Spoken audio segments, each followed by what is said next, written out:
Gente querida, hoje vamos mais uma vez estudar Efésios, e como nós estamos terminando o capítulo 1 hoje, eu fiz uns cálculos lá em casa, cheguei à conclusão de que muito provavelmente nós vamos terminar os estudos antes do arrebatamento da igreja.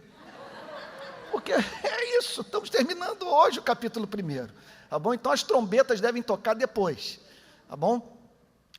E hoje eu vou ter o privilégio de, na igreja onde eu me converti, onde eu nasci, fui batizado, casei, enviado para o seminário, tudo isso, de poder lançar o livro aqui em Niterói. Então, a proposta é apresentar uma fundamentação teológica para a defesa dos direitos humanos, o combate à desigualdade social, a missão aos pobres, e não apenas apresentar uma fundamentação teológica. O livro também faz muita alusão ao ponto de vista de calvinistas sobre o problema da desigualdade, sobre o problema sobre a questão da missão aos pobres, chamado, melhor dizendo, da missão aos pobres e autores modernos, e o que talvez seja mais interessante, a experiência de campo. O que nós aprendemos imergindo nas prisões, nas favelas e na militância de rua, tá bom? Então, é isso. Vamos lá para Efésios capítulo 1. Que Deus tenha misericórdia de nós, que Deus ilumine nossa mente, aqueça o nosso coração, que haja espírito de sabedoria e de revelação entre nós. Efésios 1, verso 15. Vamos fazer uma breve recapitulação, contando, mais uma vez, eu repito, com a graça de Deus e assistência do Espírito Santo. Por isso também eu, tendo ouvido a fé que há entre vós no Senhor Jesus e o amor para com todos os santos, então, nesse verso 15, o apóstolo Paulo declara para a igreja de Éfeso que ele podia detectar a presença de duas manifestações inequívocas do Espírito Santo na vida daquela igreja, pelas quais o apóstolo Paulo se sentia muito grato a Deus. Era uma igreja que manifestava fé em Cristo, confiança em Cristo, fidelidade a Cristo, que descansava na mensagem de Cristo, e uma igreja onde havia amor entre os seus membros. Ele diz lá, amor para com todos os santos, todos os santos. Martin Lloyd Jones faz questão de enfatizar o fato de que não apenas os mais cultos, não apenas os mais inteligentes, os ricos, todos os santos.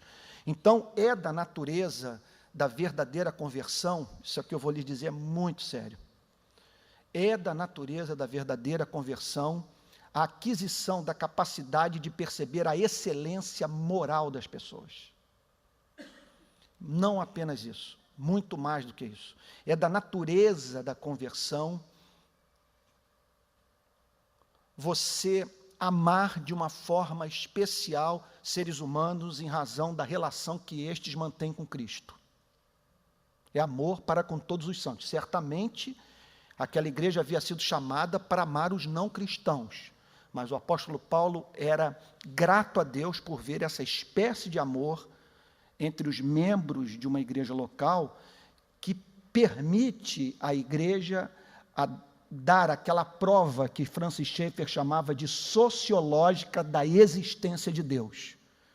É o não cristão convivendo conosco e chegando à conclusão que Deus está entre nós em razão do amor ardente que nos une.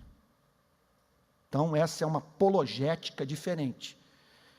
Você pode recomendar a fé em razão do compromisso da igreja com a justiça social, você pode recomendar a fé pregando o Evangelho, mas há essa outra evidência da veracidade do Evangelho, da sua origem divina, são os seus efeitos sociológicos, o que ele produz na sociedade cristã, na igreja de Jesus Cristo. Então, aqui está amor para com todos os santos. Verso 16, eu estou vendo assim, en passant esses versículos, porque sobre eles nós já falamos na última exposição bíblica sobre a carta. Não cesso de dar graças por vós, fazendo menção de vós nas minhas orações. Então, em razão dessa manifestação do Espírito, do amor do apóstolo Paulo por aquela igreja, havia essa intercessão incessante pelo bem-estar daquela comunidade cristã na cidade de Éfeso. Não cesso de dar graças por vós, fazendo menção de vós nas minhas orações. Vamos prosseguir, senão vou pregar novamente. Verso 17. Para que o Deus de nosso Senhor Jesus Cristo, Pai da glória. Então, o que o apóstolo Paulo faz nessa passagem é revelar a identidade do Deus com quem ele se relacionava. É o Deus de nosso Senhor Jesus Cristo. Porque no cristianismo, nesse ponto, o cristianismo é muito intolerante. Eu diria que o cristianismo é marcado por isso que nós poderíamos chamar até mesmo de esquizofrenia, embora não seja, porque é expressão de compromisso com a verdade e amor pela humanidade. Não há mínima dúvida de que o Evangelho é intolerante. O Evangelho apresenta Jesus Cristo como o único caminho, verdade e vida. Mas, ao mesmo tempo, o Evangelho, do ponto de vista da sua aplicação política, não tenho a mínima dúvida, recomenda a democracia e o pluralismo. Pois ele nos chama para amarmos a todos, lutar pelo direito de todos, especialmente o direito das minorias. Então, é uma intolerância que convive com a diversidade. Isso é muito importante de ser frisado, porque nós podemos caminhar para dois extremos. O extremo do ecumenismo, que relativiza a cruz, e o extremo da intolerância, que impede o direito das minorias. Então, é o Deus e Pai de nosso Senhor Jesus Cristo. Nós não ousamos nos relacionar com Deus sem a intermediação de Cristo, o Pai da glória. Portanto, nós não nos relacionamos com Deus, nós nos relacionamos com o Pai, que é Deus Todo-Poderoso. Como disse John Stott, Pai é o nome cristão para Deus, é o Pai da glória.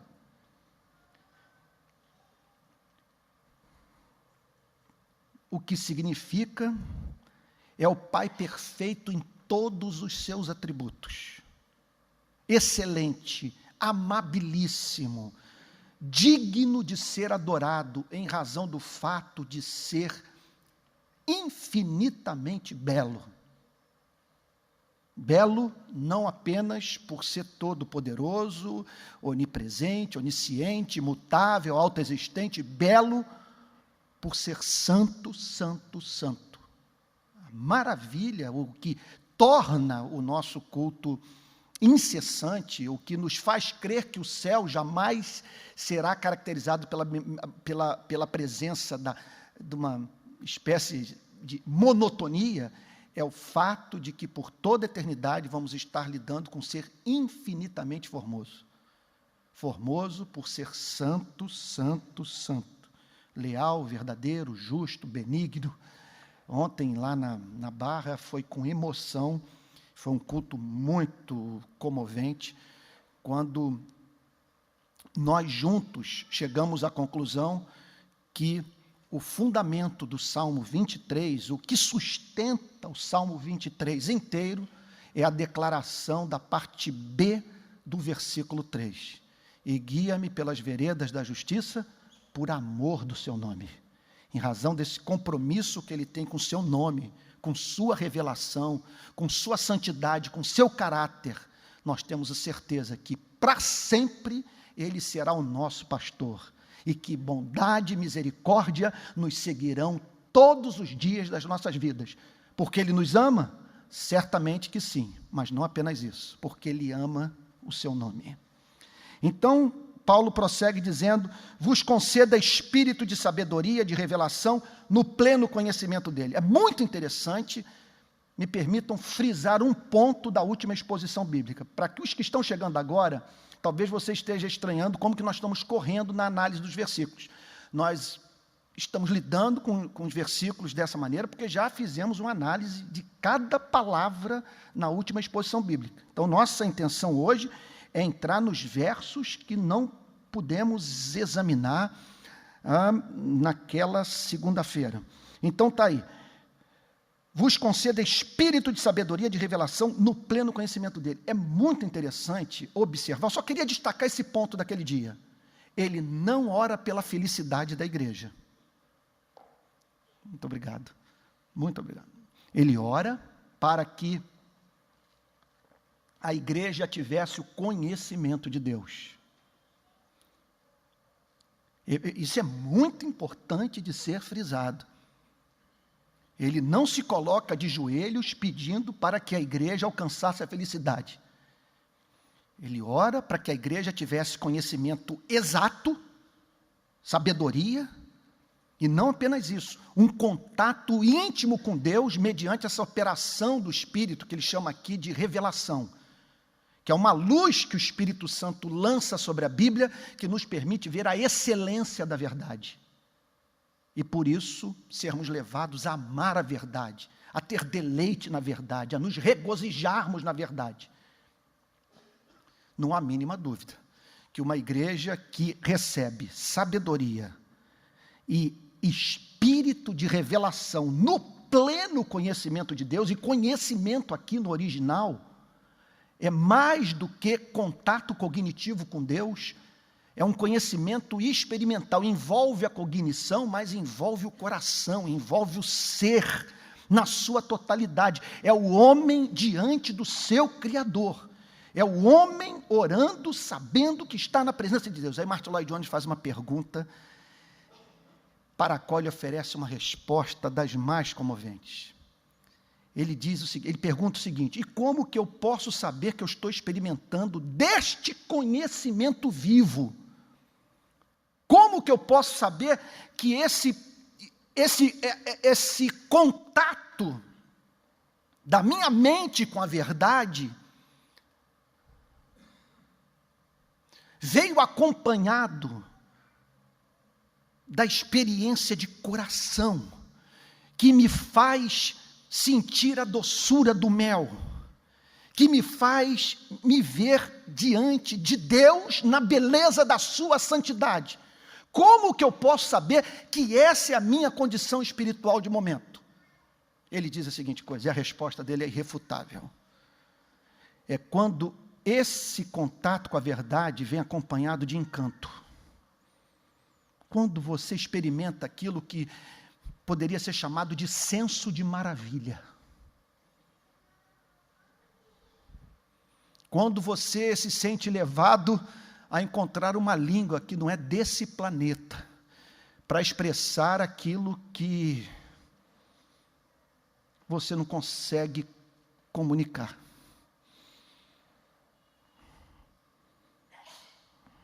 Verso 18. Iluminados os olhos do vosso coração. Iluminados os olhos do vosso coração. A gente está falando de uma outra operação do Espírito Santo, diferente do selo, diferente do batismo. Para Martin Lloyd Jones, mais profunda do que o selo, porque o selo é o que me habilita a saber que Deus me ama. Essa obra de revelação, de iluminação, é o que me habilita a conhecer a Deus. Uma coisa é eu saber que Deus me ama, outra coisa é eu conhecê-lo na beleza, repito, da sua santidade. Iluminados os olhos do vosso coração. O que significa, gente? Gente, isso é muito sério. Nós não recebemos, ao nos convertermos tudo de uma só vez. A fé cristã, portanto, a vida cristã é progressiva. E há espaço para ela, para aquilo que poderíamos chamar, sem medo de estarmos errados, de verdadeiro misticismo. Iluminados os olhos do vosso coração. O que significa que o seu contato com esse livro, o seu contato com a pregação, deveria ser sempre marcado por essa expectativa da experiência com o novo. De repente, está lá, você lendo aquele mesmo texto, pela 10ª vez, só que ele se torna completamente novo para você, em razão dessa obra de iluminação do coração. É isso que garante a nossa sobrevivência no púlpito, de nós pastores. Porque a experiência da pregação tem essa característica de entra ano, sai ano, nós pregadores, juntamente com a igreja, vamos descobrindo aspectos diferentes da verdade. Uma experiência das mais lindas, e que atesta esse ponto, foi vivida pelo grande pregador batista do século XIX, Charles Spurgeon. Ele sofria de crise de depressão, e numa daquelas crises também sofria de gota. E, aliás, a história do cristianismo está eivada de servos de Deus santos que exerceram o seu ministério em meio a muito sofrimento físico. Calvino tinha sérios problemas estomacais. Francis Schaeffer lidou com câncer, Martin Lloyd Jones também com câncer. Morreu em sua casa, pedindo para que parassem de orar por ele. Ele manda um bilhete para as suas filhas dizendo: não orem mais por mim, não me detenham da glória. E Spurgeon, então,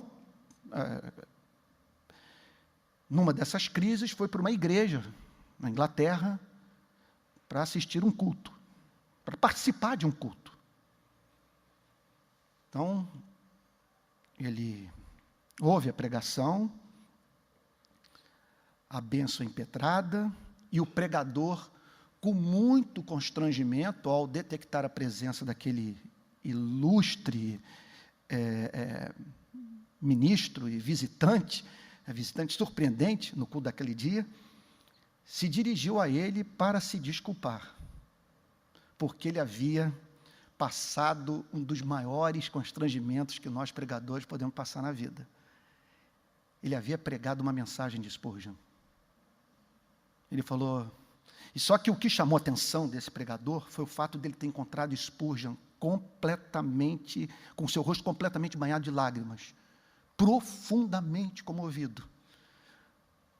Ao que ele então virou para Moody e disse: mas, senhor Moody, essa mensagem que eu acabei de pregar é um sermão do Senhor.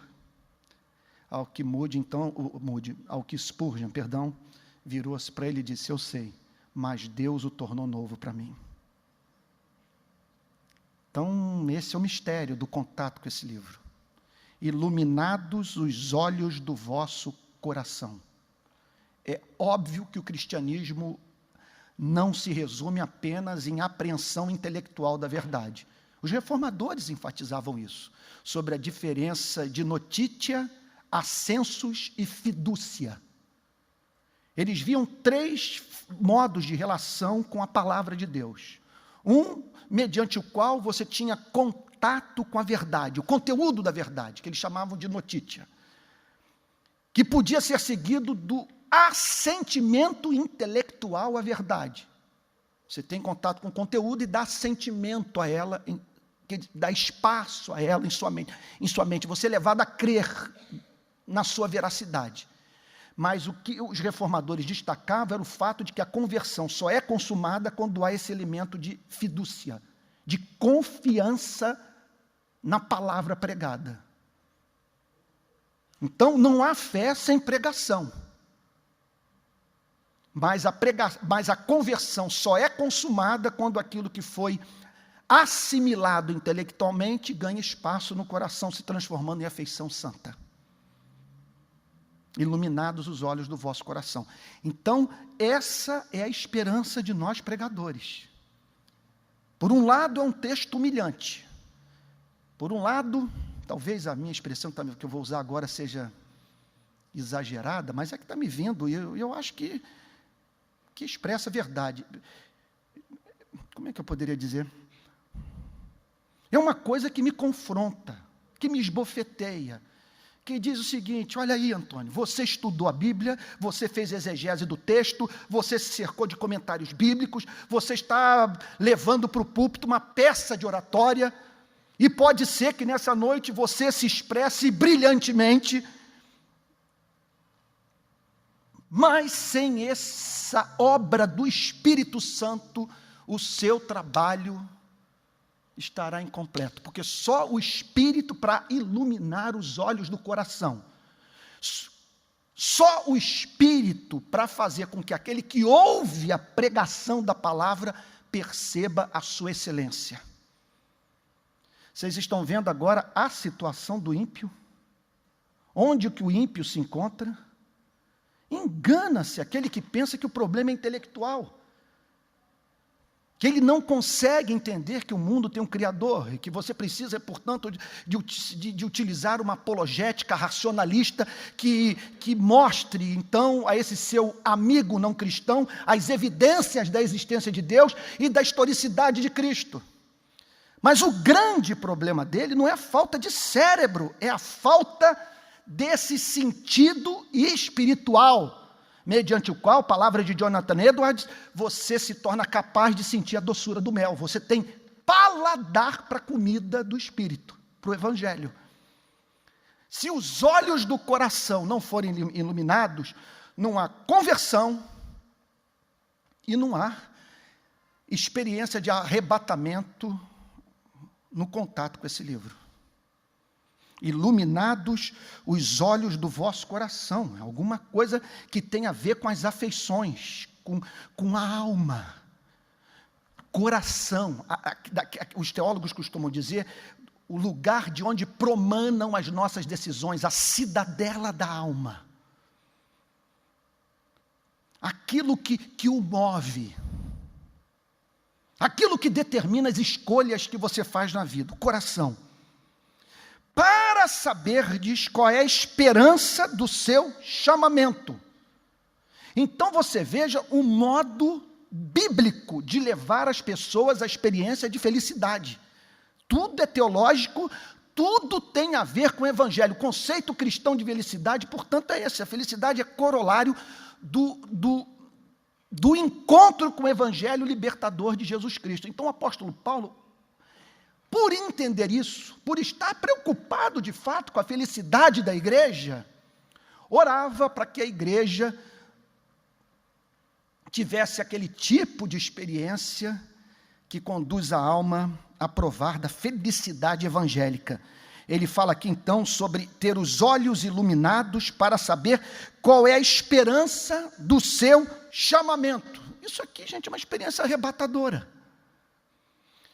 Você imagine num culto como esse, ou na sua casa, 1h, o abajur aceso, você com a sua Bíblia aberta, saudade de Deus, fome de Deus, o Senhor Jesus batendo a porta, você sentindo aquela pressão e aquele chamado para você entrar em comunhão com Deus, e aí você abre a Bíblia. Enquanto lê a Bíblia, você toma consciência, como jamais experimentou em toda a sua relação com Deus, de que você foi chamado. De que você foi chamado de modo soberano. Os teólogos falam sobre vocação geral e vocação especial. Muitos são chamados e poucos os escolhidos. Então, há um chamamento geral que só é eficaz na vida daqueles que foram objeto do chamamento especial de Deus. É o Lázaro vem para fora, que foi dirigido a você e a mim. E o apóstolo Paulo ora para que a igreja compreendesse que foi chamada e foi chamada por uma esperança gloriosa e segura.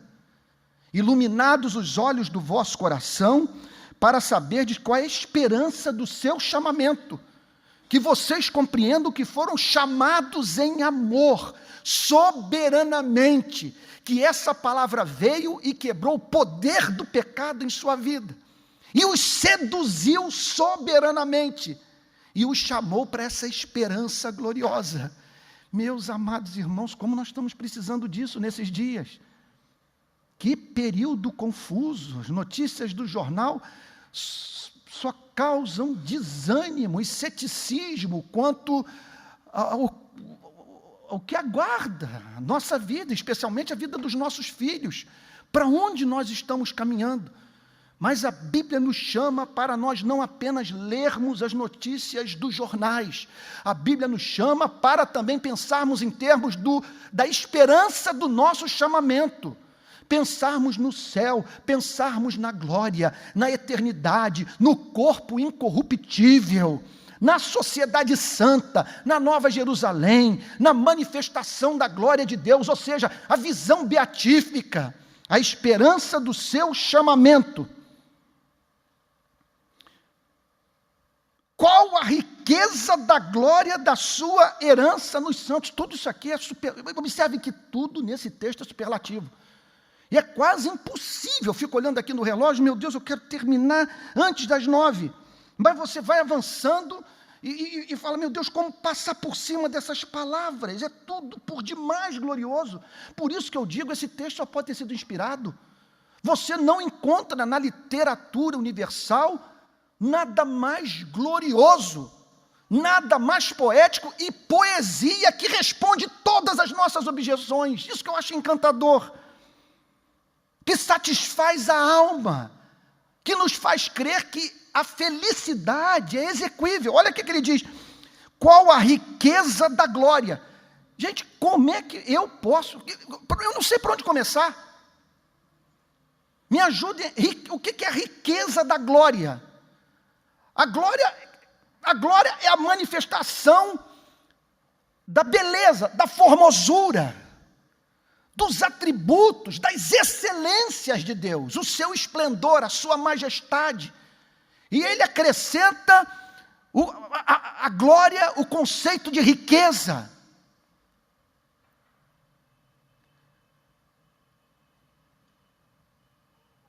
Entre o muito que nós poderíamos falar, não há mínima dúvida que está envolvido nesse conceito uma espécie de experiência estética com Deus. Gente, imagine você se deparar com a riqueza dessa glória.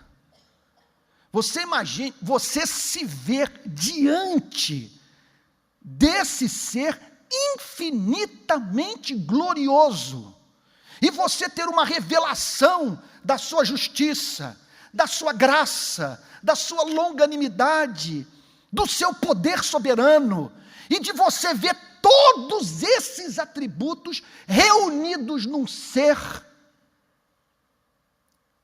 santo, a quem nós podemos chamar de Pai.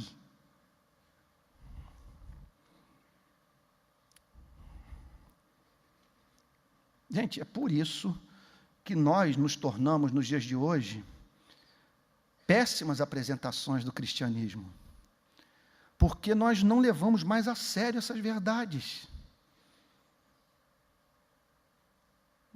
A literatura de autoajuda não fala em termos de esperança do seu chamamento, riqueza da sua glória.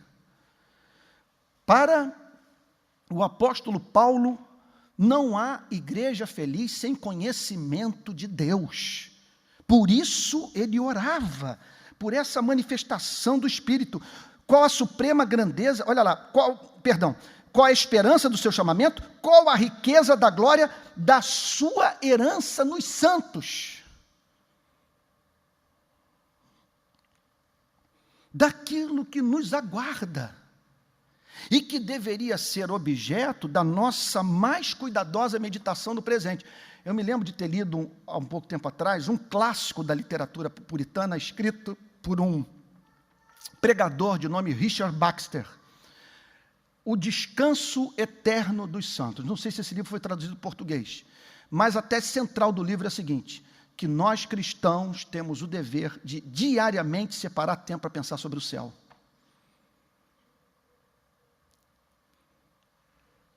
Porque nos consola, nos encoraja, nos saca da escuridão desse mundo.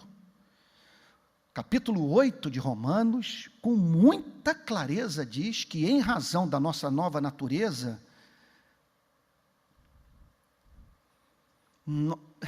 o contato com esse mundo causa em nós uma certa melancolia. Porque nesse planeta nós somos os únicos que veem a vida a partir dessa referência. Não apenas do Éden, mas da Nova Jerusalém. E o contato com esse mundo em que animal devora animal, o mundo da cadeia alimentar. Quem olha para isso e diz que nós fomos criados para viver num mundo como esse, em que animal devora animal, e homem mata homem, e a natureza se levanta contra a humanidade em forma de tsunami, de terremoto, de furacão. E num mundo tenebroso como esse, a igreja é chamada para conhecer a riqueza da glória da sua herança nos santos. Verso 19. E qual a suprema grandeza do seu poder? Ele agora chama a atenção da igreja para o poder de Deus, para o seu pleno poder, para a sua autoridade soberana. Qual a suprema grandeza do seu poder? Para com os que cremos. Então, o apóstolo Paulo só encontrava uma explicação, notem bem, para o fato de seres humanos estarem numa segunda-feira à noite, ouvindo 1 hora de exposição da carta aos Efésios. A suprema grandeza do poder de Deus, um poder extraordinário, foi liberado sobre sua vida. Algo que você só poderá mensurar no dia em que você tiver consciência daquilo que os teólogos chamam de depravação humana, do estado de miséria em que se encontra a humanidade. Para o apóstolo Paulo, a sua conversão e a conversão dos pagãos da cidade de Éfeso revelavam uma extraordinária manifestação do poder de Deus. Porque é um poder que entrou nesse planeta e que conseguiu sacar da sociedade humana homens e mulheres a fim de constituir um povo para Cristo. Como que isso pôde ser feito com absoluto respeito à vontade de seres livres? Humanamente falando, usando uma linguagem antropomórfica, como que Deus conseguiu realizar essa façanha de você entrar no céu ou no seu reino sem ser puxado pela orelha? Essa sedução soberana causava espanto ao apóstolo Paulo. Por isso ele diz: qual a suprema grandeza do seu poder para com os que cremos.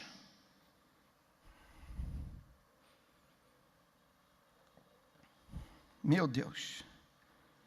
Esse poder que foi liberado na sua e na minha vida, ainda que você tenha nascido em lar evangélico. Então, comparar minha vida com a vida do querido Theo, por exemplo, que até onde a gente saiba, viveu na igreja e recebeu a vocação para o ministério sagrado jovem e nasceu num lar cristão.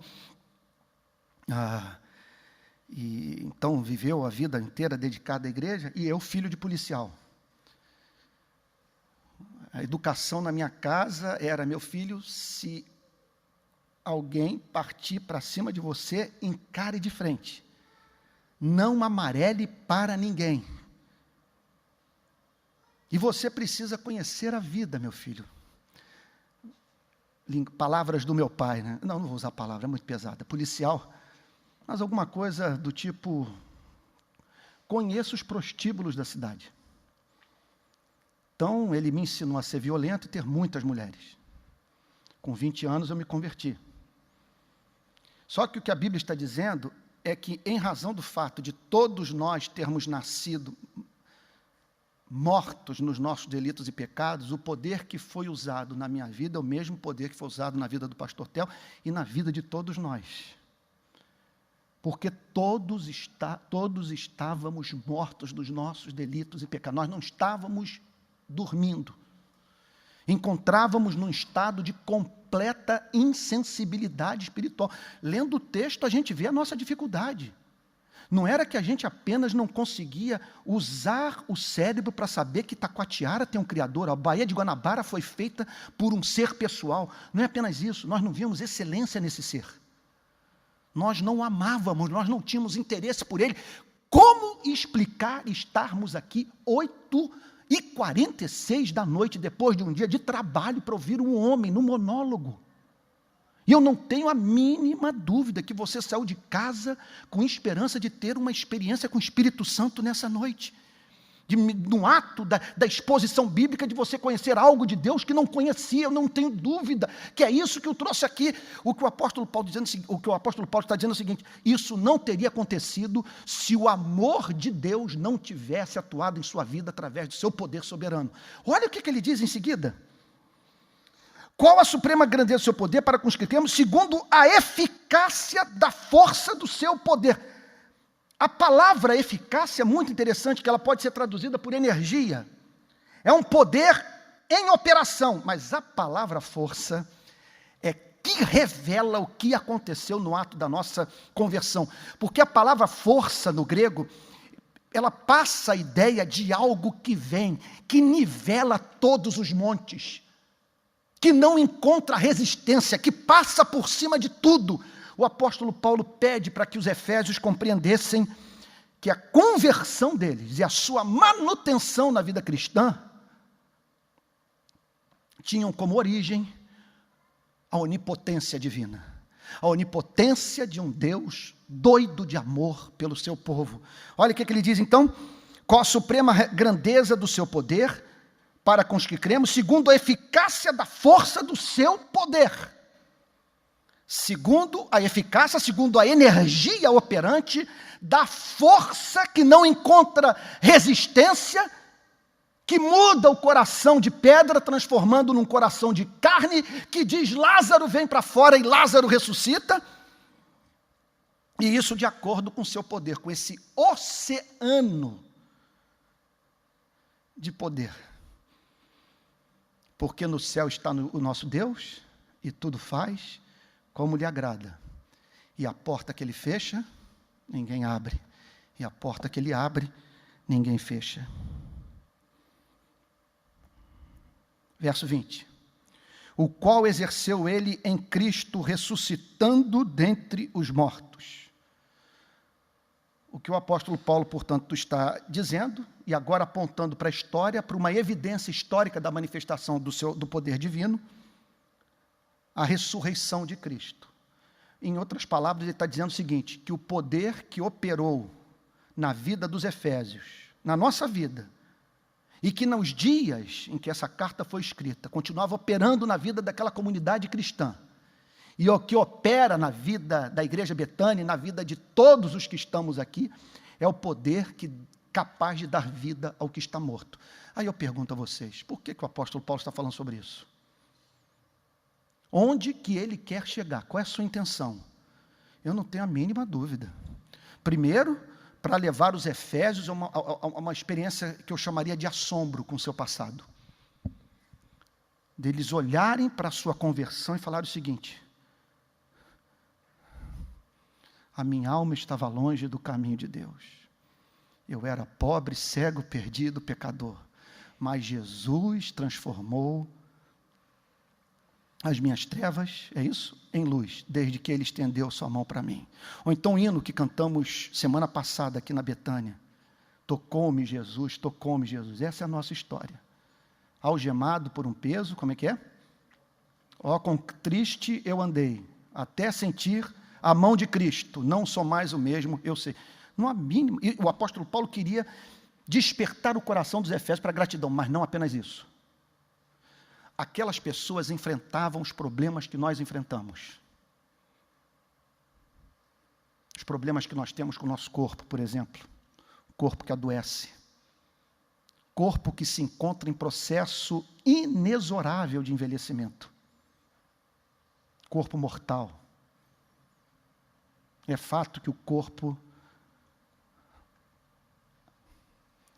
ainda que seja obra de Deus e veículo adequado para a manifestação, para a expressão do Espírito, da imagem e semelhança de Deus que carregamos, é um corpo que nos traz problemas devido aos efeitos da queda, a sua fragilidade.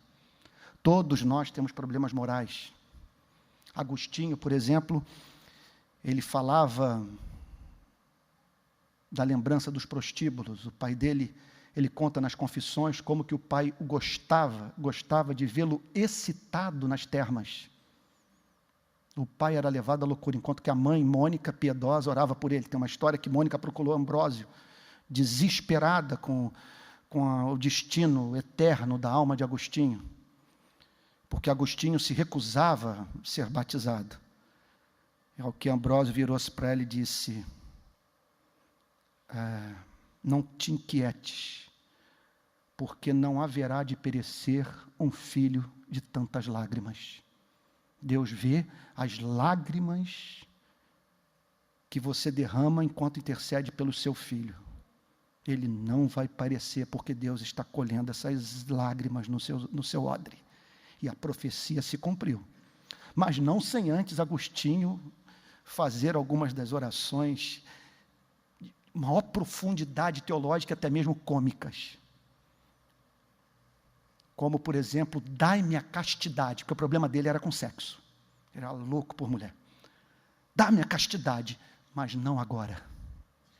Uma das orações de Agostinho. Dá-me a castidade, mas não agora. Ou então, dá-me o que me pedes, então peça o que quiseres. Essa é uma outra oração de Agostinho. Vocês têm que ler as Confissões. Então, Agostinho dizia, na verdade, muito tempo antes de Freud, foi a primeira pessoa, talvez, a se expor perante o público, de falar das suas taras, das suas fantasias, do seu fascínio pelas mulheres, do seu inconsciente. É um clássico. As Confissões, obra-prima ditada pelo Espírito Santo. E naquele ato de autoexposição, de humilhação, ele fala sobre uma das dificuldades que ele enfrentava no seu cristianismo, na sua vida cristã diária. Era a lembrança do prazer do pecado. E diz o seguinte, e essa que é uma das dificuldades do crente, é que o prazer passado do pecado, ele cria uma memória, e essa memória que vai militar contra a sua santificação. Tem um amigo, dono de um grande restaurante no Rio, talvez a maior churrascaria do Rio, amigo mesmo, e ele então diz o seguinte: Antônio, eu trabalho aqui partindo do seguinte pressuposto, que eu tenho que oferecer aos meus clientes uma experiência de prazer. Prazer intenso, porque é a memória desse prazer que vai trazê-los de volta ao meu restaurante. Então eu faço tudo para que a experiência deles com o meu restaurante seja a experiência mais prazerosa possível. Bom, todos nós temos as nossas lembranças, não é verdade? Os Efésios também. E o que falar do mundo? E o que falar do mundo? Ao sair por essa porta, o que do lado de fora o ajudará a crer no que está sendo pregado aqui do lado de dentro? Bom, e se somarmos a tudo isso, o príncipe das trevas, aquele que veleja com o vento, como diz Thomas Brooks, aquele que mostra a isca, mas não mostra o anzol. Os Efésios olhavam para tudo isso e perguntavam para si mesmos: até quando? Que esperança que nós temos de manter a fé num mundo hostil como esse? Aí o apóstolo Paulo então traz aos seus corações essa verdade. Qual a suprema grandeza do seu poder para com os que cremos, segundo a eficácia da força do seu poder, o qual exerceu ele em Cristo, ressuscitando dentre os mortos. Você pode ter esperança de se superar, de virar um monumento da graça divina em razão do poder da ressurreição que está em você. E o poder que hoje está dizendo: levanta e anda. Levanta e anda, é o poder que nos chama para sermos o que somos, para botarmos em atividade o que já está dentro de nós. O poder que não pede para nós cruzarmos as pernas e ficarmos esperando uma experiência sobrenatural que nos saque das dificuldades morais que nós enfrentamos no nosso dia a dia. É um poder que diz: levanta, toma o teu leito e anda, porque você está conectado a Cristo, você ressuscitou com Cristo. E o poder que foi usado na sua conversão continua sobre sua vida hoje, lhe dando tudo aquilo de que você carece para, nas lutas da vida, não perder o ser, não perder a alma, não perder o encanto pelo seu Deus. O apóstolo Paulo queria encorajar os efésios. 3 minutinhos. E fazendo sentar à sua direita nos lugares celestiais. Essa é a posição em que Cristo se encontra, e aqui está o fundamento da nossa esperança, quanto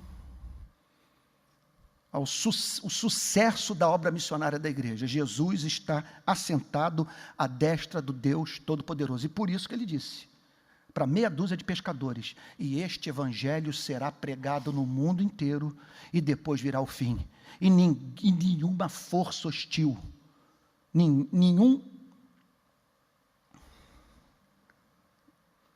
espírito do mal poderá resistir à minha igreja. As portas do inferno não vão prevalecer contra o meu povo, contra a minha igreja, porque ele está sentado à direita do Pai, nos lugares celestiais, acima de todo principado, e potestade, e poder, e domínio.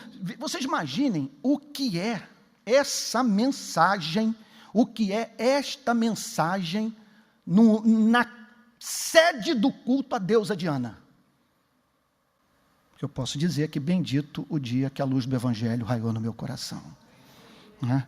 Então, acima de todo principado e potestade, poder e domínio, e de todo nome que se possa referir, não só no presente século, mas também no vindouro. E pôs todas as coisas debaixo dos seus pés, reina soberanamente. E para ser o cabeça sobre todas as coisas, o deu à igreja, a qual é o seu corpo, a plenitude daquele que a tudo enche em todas as coisas. Bom, tem que terminar e vou terminar. Senão você não acaba nunca. Cada vírgula, cada palavra é um oceano de informação. O que ele está dizendo aqui é que Jesus reina sobre o universo, que ele preenche o universo, que ele governa todos os átomos e moléculas, e que a igreja é a sua plenitude, que pode ter 2 significados. Ele enche a igreja da sua plenitude, do seu ser, da sua santidade, da sua beleza, como também pode ter o significado, e esse é o ponto de vista de Calvino, de que a igreja preenche Cristo, como se Deus tivesse tomado a decisão, humanamente falando, de só ser feliz quando o número de eleitos se completar e o corpo de Cristo for finalmente formado. Ele é o cabeça da igreja, e a igreja é a plenitude daquele que decidiu incluir na festa da Trindade uma 4ª pessoa.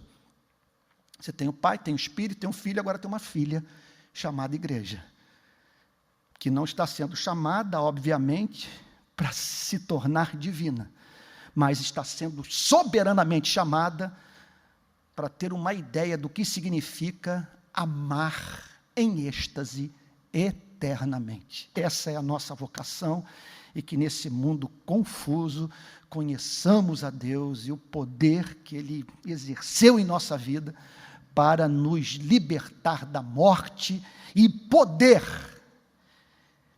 que hoje nos sustenta e que garante que o que começou a boa obra em nós haverá de completá-la até o dia de Cristo.